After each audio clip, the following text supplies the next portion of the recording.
darmos continuidade e iniciar o nosso estudo nessa manhã. Muitos testemunhos, né? Nós vamos compartilhar aqui. Eu queria retificar uma coisa. Quando eu falo que quando nós estamos em campo, quando o missionário está em campo, ele só tem Deus, isso significa que ele tem tudo. Mas o importante é sentir que nós temos essa outra parte da corrente, pessoas que estão fazendo parte desse elo. Então é isso que eu quis dizer. Mas quando eu falo que nós só temos Deus, nós não precisamos mais de nada, porque é só Ele que nos sustenta, tanto aqui, nas nossas vidas, como o missionário quando ele está lá em campo. Tá bom? Eu gostaria de, nessa manhã, falar um pouco sobre... Nós vamos entrar aí depois sobre um assunto que deu um pouco de polêmica, na verdade, uma frase que foi um pouco polêmico alguns anos atrás. Com 11 anos de idade, eu tive o meu primeiro chamado numa comunidade, né, numa favela, quando eu fazia parte de um trabalho evangelístico junto com meu pai. E com 11 anos de idade, quando eu entrei dentro daquela comunidade, eu vi pessoas de todos os tipos, e pessoas sedentas.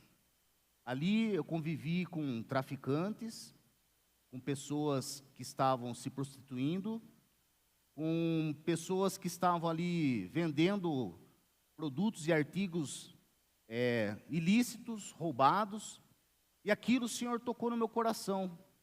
O que eu tenho de diferente dessas pessoas? Estou aqui todo bonitinho, né? Confesso que eu não gostaria de estar lá. Com 11 anos de idade, numa segunda-feira, né? Eu queria estar com meus amigos, jogando bola, andando de skate, mas eu estava lá com meu pai. E hoje eu agradeço por meu pai ter forçado um pouco eu estar ali, fazendo parte daquele ministério. E mais alguns anos para frente eu tive uma oportunidade de entrar num presídio, no sistema penitenciário, aonde fui convidado a levar uma palavra ali. E ali o meu coração começou a ferver em relação a esse tipo de ministério nesses lugares. Tanto é que hoje, pela graça do Senhor e pelo chamado, por eu ouvir o chamado, eu, a Juliana, nós fazemos parte de algumas ações com moradores em situação de rua, clínicas de recuperação. Há 6 anos eu faço parte do ministério ali na Fundação Casa. Nós vamos ver um pouquinho mais sobre isso. Mas por que eu estou falando isso? Nós tratamos com pessoas em situação que não fazem parte, talvez, do nosso cotidiano. Situações extremas, onde as pessoas, como nós, necessitamos de uma direção, necessitamos de um caminho, necessitamos de uma palavra que liberta, mesmo estando preso. E nós vamos ver no decorrer da nossa mensagem aqui que estar preso, não necessariamente você precisa estar atrás das grades. Estar preso, pode ser que você esteja preso, nós estamos presos pelos nossos pecados, pelas nossas vontades carnais, por aquilo que desagrada e nos distancia de Deus. Então, a nossa função é falar sobre essa verdade. Eu gostaria, então, de deixar aqui se não ligar, não vai, né?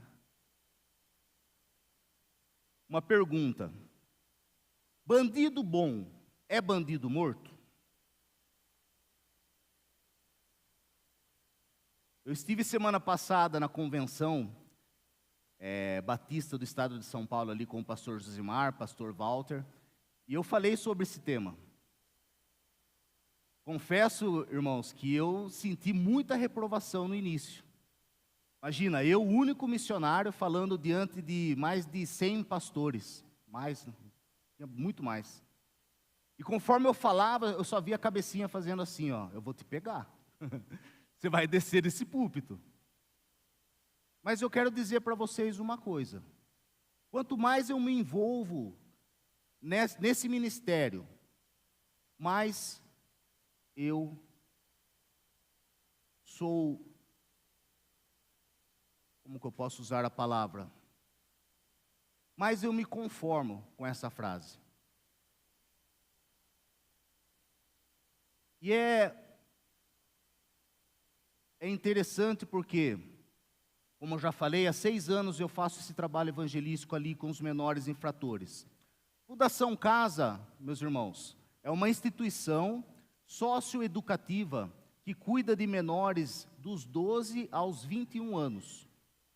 Ontem nós estivemos lá, falei com 21 jovens sobre a palavra, essa palavra que liberta. E o nosso desafio é você levar uma palavra que liberta, levar a palavra do Senhor, que é a palavra de Deus, para jovens que estão com o seu coração, sua mente totalmente cauterizado às coisas desse mundo. Jovens que estão ali, alguns por um simples furto, se é que podemos dizer assim, mas outros que já estão envolvidos em facções, outros que já estão envolvidos até com bruxaria e que já fizeram até pacto com o diabo, outros que estão ali por assassinato. Quando você entra ali e alguns não te conhecem, você tem uma grande rejeição no olhar deles. Muitos não olham no seu olho. E quando olha, você vê um vazio ali dentro. E aí quando você começa a falar de algo que pode libertá-los, algo que pode tirar eles da escravidão que eles vivem, no domínio de Satanás, que é o que o pecado faz.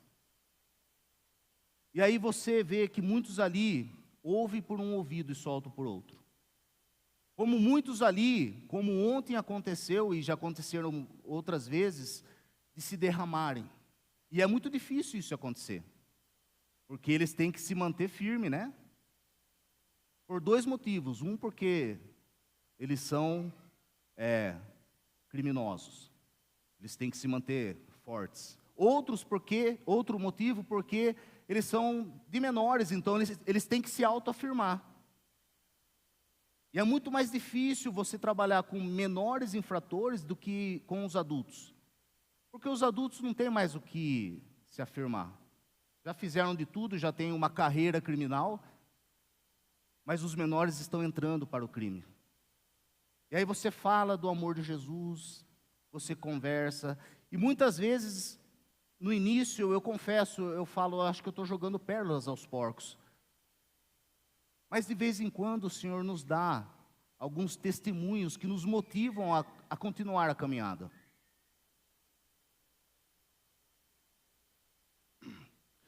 Entre mais de dezenas de testemunhos, nós temos desafios ali dentro.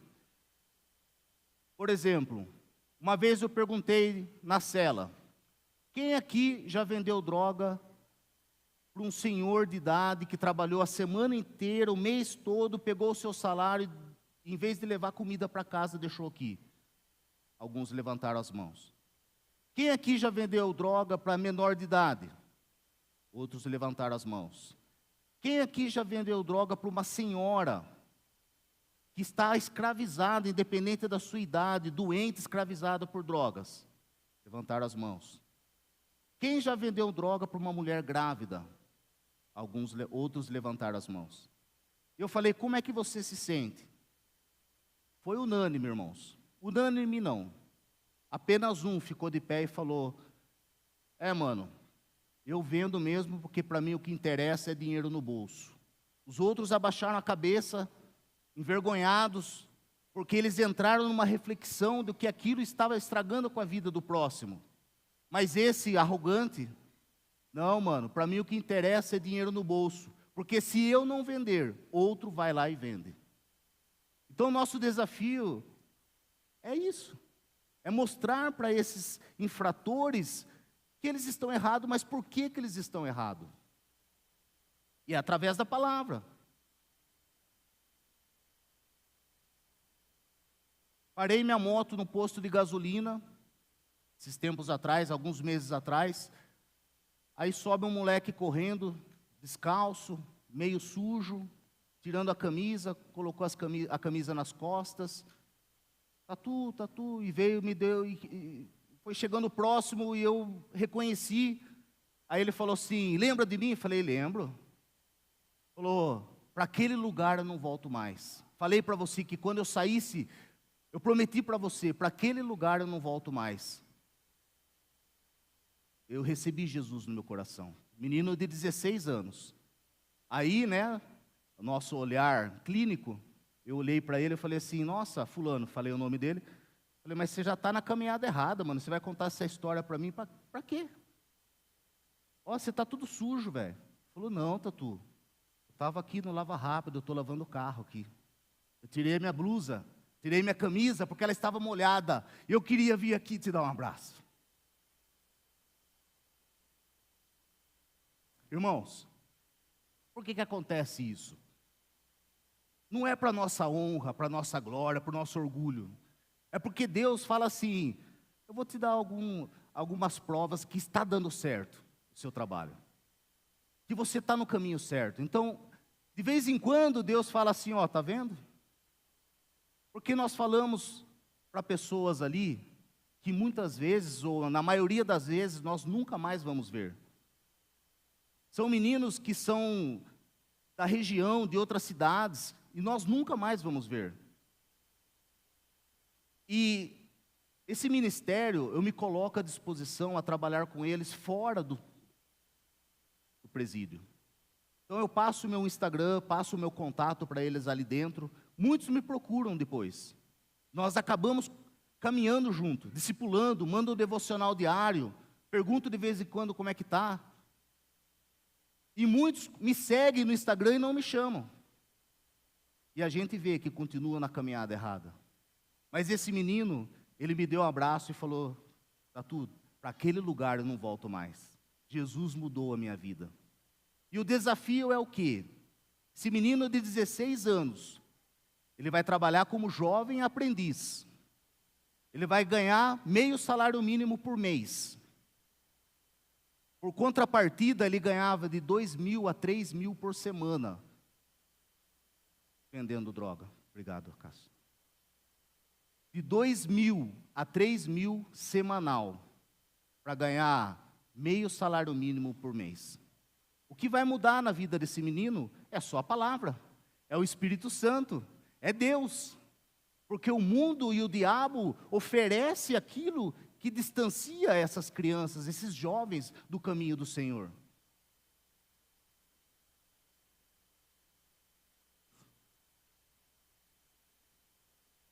Algumas semanas atrás, um outro menino me chamou no Instagram. E aí, Tatu, como é que você está, mano? Beleza? Opa, beleza. Eu já estava acompanhando ele nos stories. E eu vi que não estava muito boa a vida dele, não. Falou, como é que você está? Tudo bem. Tatu, queria pedir uma oração para que você fizesse por mim. Falei, claro, é já. Onde você está? Falei, não, eu quero que você ore por aqui mesmo. Mas, na verdade, eu quero que você ore pela minha mãe. Falei, sim, está doente? Não. Ela está presa. E pela ética, nós não vamos perguntar o porquê que ela está presa. Nem para eles a gente pergunta, a não ser que ele venha e nos fale. E ele falou assim, cara, eu saí fazem algumas semanas, e essa semana minha mãe foi presa, porque ela estava em liberdade, e ela, como que chama quando a pessoa volta, Oscar? Quando a pessoa volta, ela está em liberdade e ela volta por algum motivo. Não, que retrocedeu, tem um nome, ele falou o nome lá. Revogou, a advogada Juliana. Revogou. Revogou a sentença dela, Tatu. Então você vê como que o inimigo, ele é perverso demais. O menino saiu, querendo voltar para um caminho certo, a hora que ele sai, a mãe volta para a cadeia. Como é que fica a cabeça desse moleque? Então você vê como o desafio de a gente permanecer nesse ministério e lidar com esse tipo de pessoas que não tem nada mais, nada menos de diferente do que nós. Uma das coisas que eu deixo bem claro quando eu entro ali é que, em primeiro lugar, nós não estamos ali para julgá-lo. Independente do que eles estão cumprindo ali, por que eles estão ali. Segundo, diante de Deus, o meu pecado talvez seja até pior do que o seu, que está aqui preso. Se eu passar uma tarde toda ali, falando do amor de Jesus, falando da palavra de Deus, e se eu virar a esquina e minha boca fizer uma fofoca, se eu contar uma mentira diante de Deus, o meu pecado é o mesmo. O que muda são as consequências. E é isso que nós deixamos bem claro quando nós tratamos com esses meninos. Porque o que ele tem, o que esses meninos ganham quando eles saem aqui fora? Está vendo? Você não presta. Está vendo? Sabia que você ia ser preso. Está vendo? Você voltou.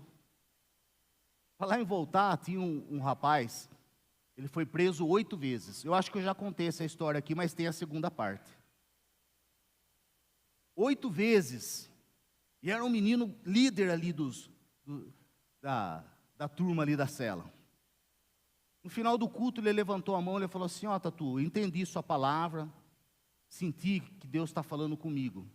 Mas só que tem o seguinte, mano, eu vou aceitar esse Jesus aí. Só que se ele não der o carro que eu quero, eu vou voltar para o crime. Eu falei, cara, você não entendeu nada. Você não pode negociar com Deus. Deus não vai mudar o caráter dele, porque, primeiro, você é de menor. Você não pode ter carro. Segundo, você não tem dinheiro para comprar. Que carro você quer? Um Civic. Meu sonho é ter um Civic. Você não tem dinheiro para comprar esse carro. Ah, você vai comprar roubado mais barato? Também está errado. Então Deus não vai compactuar do seu desejo, do seu sonho agora, meu irmão. Ande no caminho do Senhor. Quando você estiver dentro das normas e das possibilidades de você ter um carro, se Deus te abençoar, você vai ter. Ah, não sei não, mano. Não sei não. Eu quero o carro, eu tenho 17 anos, já faço 18, mas eu quero já ter o carro já.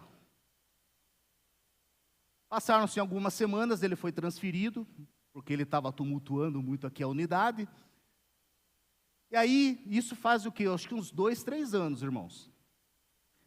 Aí, algumas semanas atrás, eu estava usando ele como exemplo, sem falar o nome, é lógico, e eu falei, pessoal, quem está aqui pela segunda vez? Quem está aqui pela terceira? Na quarta parou, né? Eu falei com um rapaz aqui, ele foi preso 8 vezes. Aí um amigo dele levantou a mão, eu sei quem é, mano. Eu estava com ele nessa ocasião. Eu voltei, só que agora, hoje, ele está internado. Falei, sério, está doente? Ele falou, não. Ele estava fugindo da polícia, numa fuga, com um carro, e bateu no poste. Está todo arrebentado, está lá no hospital, arrebentado, quebrado. Falei, sério, cara, que tristeza, né? Que carro que ele estava? O diabo dá. Ele estava com o Civic, no hospital arrebentado, entre a vida e a morte. E quem sabe nesse momento, no leito entre a vida e a morte, ele vai lembrar que existe um Deus que pode dar muito mais do que ele quer. E são esses os nossos desafios. Eu poderia passar aqui a manhã inteira falando, e tem muita coisa, se não fosse trágico, era engraçado, né? Mas ele está bem, viu? Não morreu, está bem. Fiquei sabendo que ele está bem. Mas eu quero dizer o seguinte, irmãos. Independente se vocês concordem ou não, eu apoio que bandido bom é bandido morto. Primeiro, bandido bom não existe.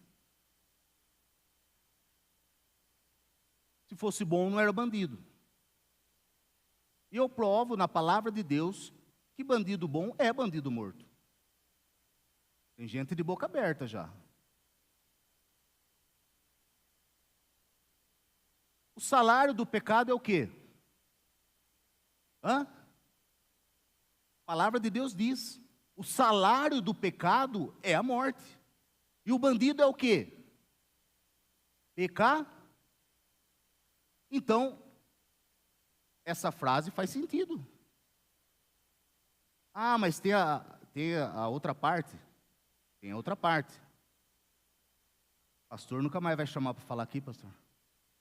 Tem a outra parte do versículo, não tem?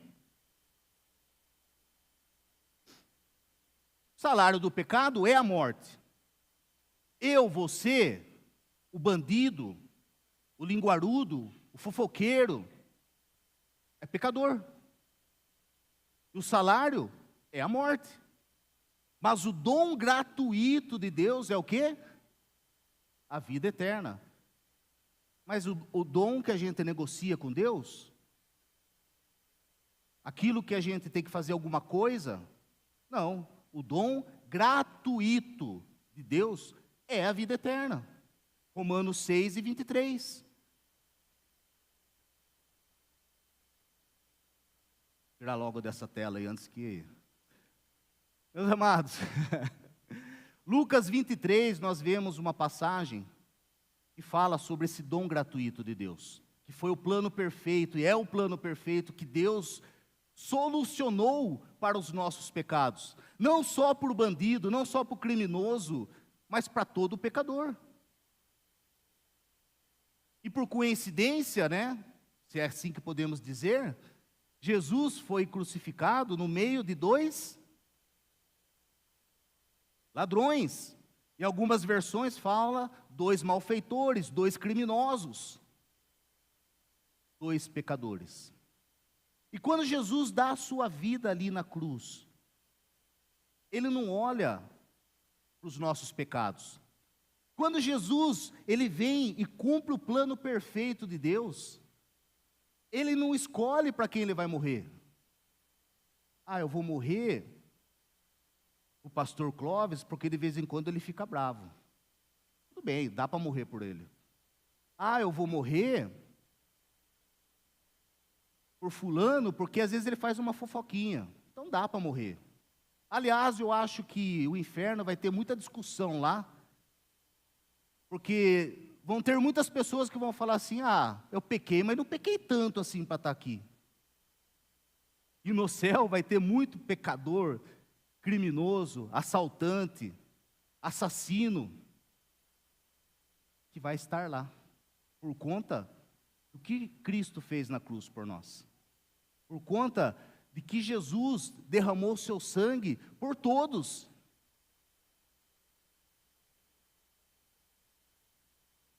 Ah, mas eu não vou morrer na cruz por um estuprador. Uma vez eu falei no CDP, ele falou assim, mano, eu até queria, estou cansado já, sabe, eu fico aqui separado da comunidade aqui, das unidades, pavilhões, porque eu sou jurado de morte, porque o que eu fiz dentro da ética criminal não tem perdão. Eu estou cansado, cara, queria morrer. Eu sei que Deus não vai me perdoar. Falei, Jesus já te perdoou. Quando Ele mandou seu filho na cruz morrer, Ele não escolheu por quem Ele queria morrer. Ele já morreu por você. E a sua decisão de o aceitá-lo é que vai determinar a sua vida eterna. A sua liberdade. Daqui eu não saio mais, mano. Mas você pode ser livre mesmo estando preso. A partir do momento que você aceitar o que Jesus fez na cruz por você. Sabe por que é difícil você aceitar? Primeiro, você fica colocando os seus pecados na frente de Deus. Segundo, você acha que você não é merecedor, e você não é. Mas pela graça Ele te dá a salvação. Pela graça você pode ser salvo. Basta você reconhecer seu estado de pecado. Basta você reconhecer seu estado de pecador. E aceitar o que Cristo fez na cruz por você. Quando Ele morre na cruz, Ele morre para pagar os seus pecados. Independente se você vai passar o resto da sua vida aqui, você está livre pelo sangue de Cristo. Antes de Jesus dar a sua vida na cruz por nós, O que precisava ser feito para que os pecados do Antigo Testamento fossem perdoados? Tinha que levar um cordeiro, né, pastor? Esse cordeiro podia ser qualquer um? Podia ou não? Tinha que ser o quê? Sem defeitos, limpo, sem mancha. Melhor cordeiro. E aí, quando ele era apresentado aos sacerdotes, o sacerdote não olhava se o pecador estava limpo, sem mancha, sem pecado, sem defeito. Ele olhava para quem? Para o cordeiro. E é isso que Jesus faz. Jesus toma o lugar desse cordeiro, dessa ovelha, porque Cristo não pecou, Cristo não teve pecado, Cristo deu a sua vida puro, o sangue puro e imaculado para nos salvar sujos dos nossos pecados. E nós vemos que nessa passagem Jesus está no meio de dois ladrões. E os dois tiveram sua última oportunidade nessa ocasião. Eles não tinham mais tempo de descer de lá, fazer alguma coisa para melhorar a vida, a não ser reconhecer seu estado de pecado. Um continuou com seus pensamentos e com seu coração sujo, pecaminoso, amaldiçoando e blasfemando ainda aquele que poderia o salvar, que estava do seu lado. Mas o outro não. O outro, em determinado momento, ele reage recriminando o que aquele pecador estava fazendo. E ele diz assim: você não teme a Deus? Nós estamos aqui porque nós merecemos. Nós estamos aqui porque nós merecemos tudo que nós fizemos. E naquela época a morte de cruz era a pior morte, tanto é que foi banida. Tanto pelo sofrimento como pela humilhação. Muitas vezes o crucificado ficava ali dias. Vinha corvos se alimentar deles vivos ali, até que eram quebradas as pernas para que morresse mais rápido. E era humilhante, e era dolorosa a morte de cruz. E aí o outro, continuando blasfemando contra Jesus: salva-te a ti mesmo e nos tira daqui também. Você não é o Filho de Deus? Você não tem poder? Realizou tantos milagres? Tira nós daqui. Quanto o outro pecador olhou para dentro de si e reconheceu o seu estado imundo do pecado. Falou: Senhor, lembra-te de mim quando entrares no paraíso. O que Jesus fala para ele? Ainda hoje estarás comigo no paraíso. Meus irmãos, o amor de Jesus é interminável. Quem aqui já sentiu dor? Uma dor de cabeça? Ou quem já deu uma martelada no dedo, na mão, no pé? Aqui. Levanta a mão, quem já deu uma martelada? Gente, dói. Gente, dói. E a gente sai fora, e a gente cai na carne. E tem uma coisa: se alguém vir falar com a gente nesse momento de dor, a gente vai conseguir responder? O que a gente quer fazer? Ficar quieto, que essa dor saia rápido, que a gente saia de perto de alguém. Não quer nem ver. Nem a pessoa que a gente ama a gente quer ver. Se eu martelar minha mão, não fique perto de mim, Juliana. Porque no momento de dor, é um momento que a gente não tem muita paciência. Quando a gente sente dor, o nosso sistema nervoso vai lá em cima, a gente fica irritado. Irmãos, agora imagina Jesus. Depois dele ter sofrido tudo o que ele sofreu até estar ali, ter sido chicoteado, colocado uma coroa de espinhos, carregado sua própria cruz até o Calvário, ser pregado na cruz, e fora a dor física, a dor emocional, por conta de Deus ter se distanciado dele por algumas horas, por conta dos nossos pecados, por conta dele estar carregando os nossos pecados, o pecado de todas as nações. E além da dor física, tem a dor emocional, e aí vem o ladrão nos 48 do segundo tempo e fala: Senhor, agora eu quero aceitar assim. Se eu fosse Jesus, falava: mano, deixa quieto, velho, agora não dá, estou morrendo, está doendo muito, agora não, vai para o inferno. que Jesus fala para ele? Ainda hoje estarás comigo no paraíso. Esse é o amor incondicional. Jesus não foi ver, o que você fez, meu filho? Você está aqui, porque naquela época, quem era julgado para ser sentenciado na crucificação, eram os piores criminosos. Não era qualquer coisinha.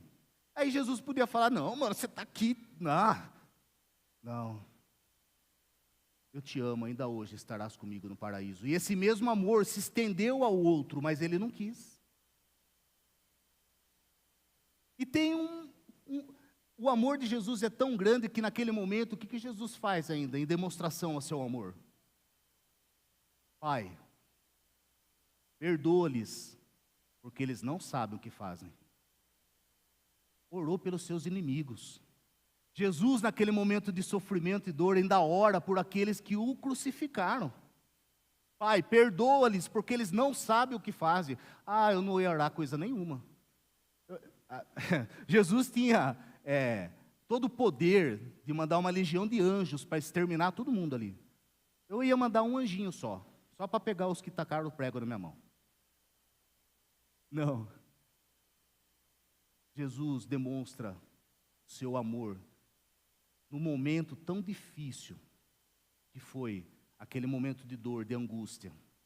Mas ele cumpre a missão. Jesus cumpre a missão. Jesus cumpre de forma estupenda, porque ao terceiro dia ele mostra que ele é Deus e ele vence a morte.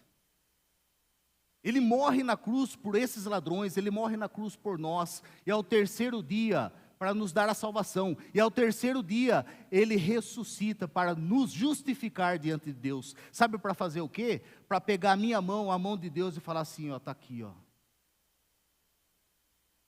Você é um pecador, mas você tem salvação. Eu dei a minha vida por você. E nós vemos que um dos ladrões morre com o pecado em si e sobre si, porque ele rejeita a salvação que estava literalmente do seu lado. O outro pecador morre, o outro ladrão morre como um pecador, mas sem culpa sobre si, porque Jesus estava carregando a culpa dele, porque ele reconheceu que ele era pecador. E Jesus morreu com os pecados de todos, mas nunca pecou. Jesus morre carregando os meus pecados ali sobre o madeiro. Jesus morre carregando o pecado de todas as nações, mas sem culpa, porque ele nunca pecou. Ele mesmo levou em seu corpo os nossos pecados sobre o madeiro, a fim de que morrêssemos para os pecados e vivêssemos para a justiça. Por suas feridas vocês foram curados.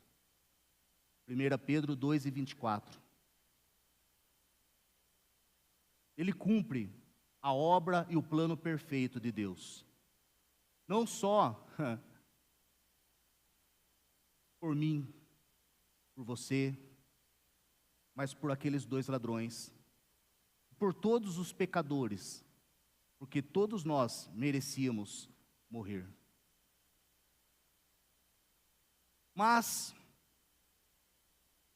eu continuo dizendo que essa frase ainda para mim faz sentido. Bandido morto, bandido bom, aliás, é bandido morto.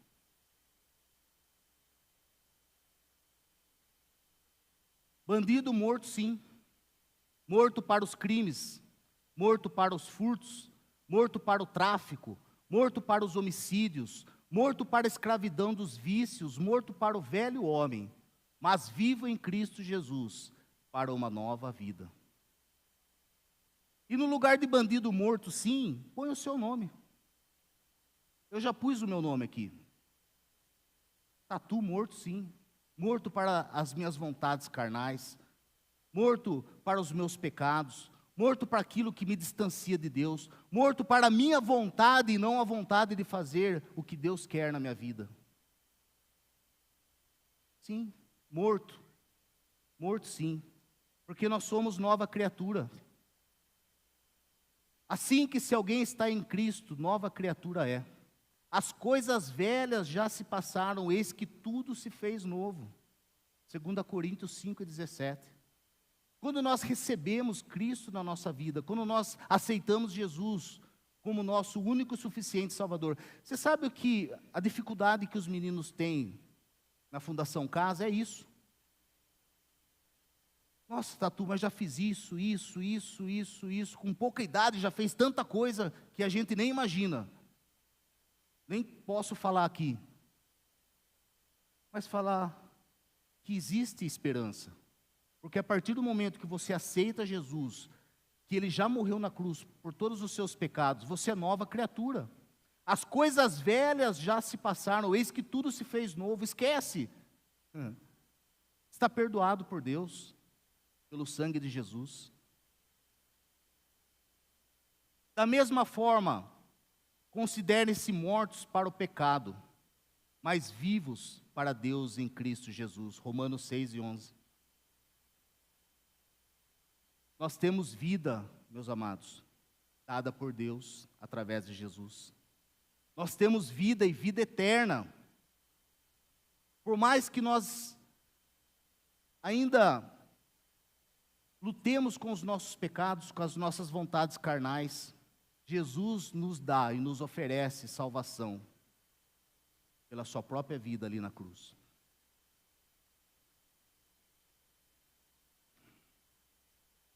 Gostaria de fazer 3 aplicações. Primeiro, todos nós merecemos a morte por conta dos nossos pecados. Todos nós. Independente da situação de cada um aqui, independente da sua vida, da minha vida de pecado, independente do que se passou, nós merecemos, o nosso merecimento é a morte. Mas por um plano maravilhoso e perfeito de Deus, nós temos a salvação, nós temos a esperança. Todavia, Deus que é rico em misericórdia, pelo grande amor com que nos amou, deu-nos vida juntamente com Cristo, quando ainda estávamos mortos em transgressões. Pela graça, vocês são salvos. Efésios 2, 4 e 5. É graça, não é merecimento.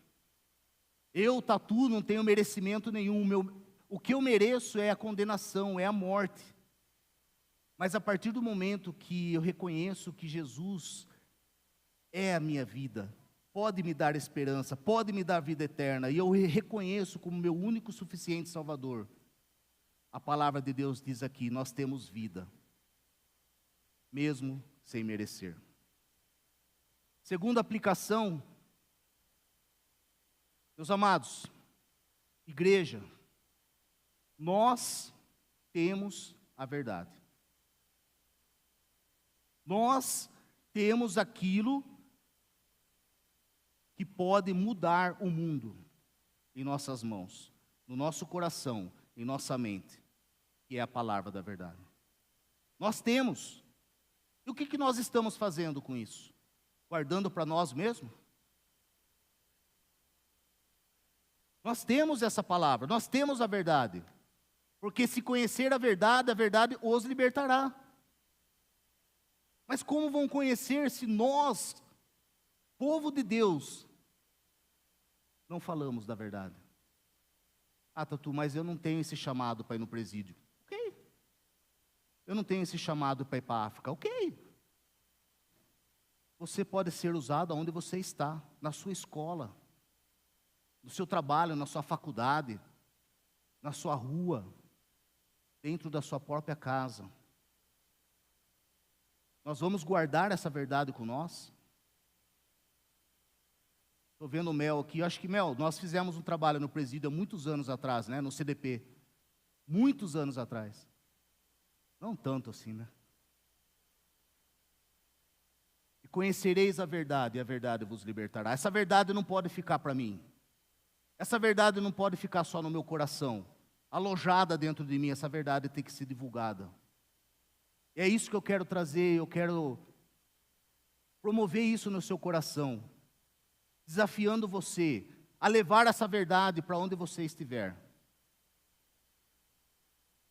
Você está lá esperando o Uber, Não tem como você não falar uma palavra de Deus. É difícil, né? Às vezes você quer ficar quietinho. É um momento que você está pensando o que você vai fazer no seu dia, cheio de problemas, no seu cotidiano, na sua rotina do dia a dia. Mas você tem algo dentro de você que é a palavra de Deus, que é a verdade. E você não pode perder a chance de falar.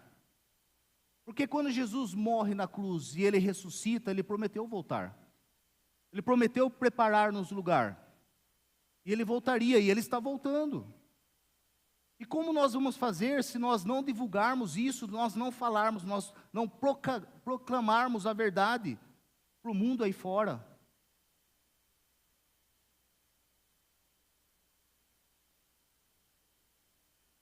E a última aplicação. A nossa missão deve ser realizada todos os dias. Devemos ser os olhos, devemos ser os pés, devemos ser as mãos e a voz de Jesus por onde estivermos, continuando o exemplo que o nosso Mestre Jesus nos deixou. Jesus, quando ele andava, a palavra de Deus diz, entre os povoados, nas cidades, ele olhava para os povos, para as pessoas aflitas, como se estivessem sem pastor. E Jesus tinha o quê das pessoas? Compaixão. Nós temos que ter compaixão pelas pessoas que estão indo para o inferno. Nós temos que ter compaixão, independente do que a pessoa fez ou está fazendo. Jesus não escolhia ninguém. Jesus não escolheu ninguém para salvar. E nós devemos ser a voz de Jesus por onde estivermos. A nossa missão é essa: ide por todo mundo e pregai o evangelho a toda criatura. Esse versículo não está escrito assim, ide por todo mundo, ou ide por alguns lugares e pregai o evangelho para quem você acha que merece. Não está. Ide por todo o mundo e pregai o evangelho a toda a criatura.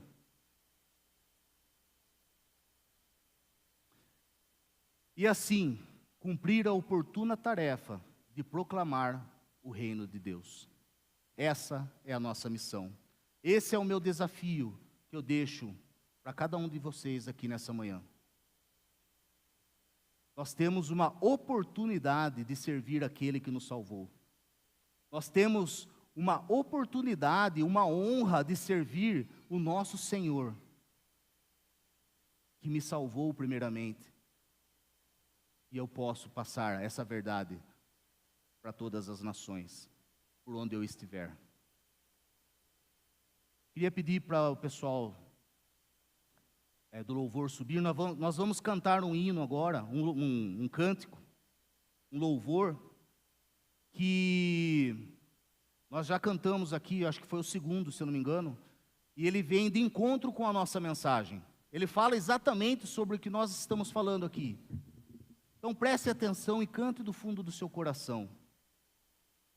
Pai, nesse momento, quero colocar diante do Senhor tudo que foi falado, tudo que foi ouvido, tudo que foi pronunciado aqui nessa manhã em Teu nome, Pai.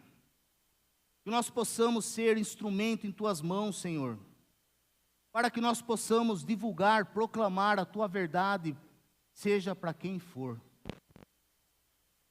Nos capacita, Senhor, nos dá sabedoria, nos dá discernimento, Senhor, em prosseguir a Tua obra, em prosseguir o exemplo que o Senhor nos deixou. Que nós possamos amar a todos como o Senhor também amou. Nos dá um coração igual ao Teu, Pai. Senhor, o ato maravilhoso que o Senhor fez de vir aqui a esse mundo, se humilhar, ser igual a nós, mas sem pecado. E em vez de escolher a glória, o Senhor escolheu a cruz, a coroa e o martelo, para nos dar vida, e vida eterna. Por isso nessa manhã, eu coloco diante do Senhor a cada vida aqui representada, para que nós possamos juntos como igreja proclamar o Teu Evangelho a toda criatura e aonde estivermos. Eu te peço e te agradeço, no nome de Jesus, amém. Amém. Coloque-se de pé.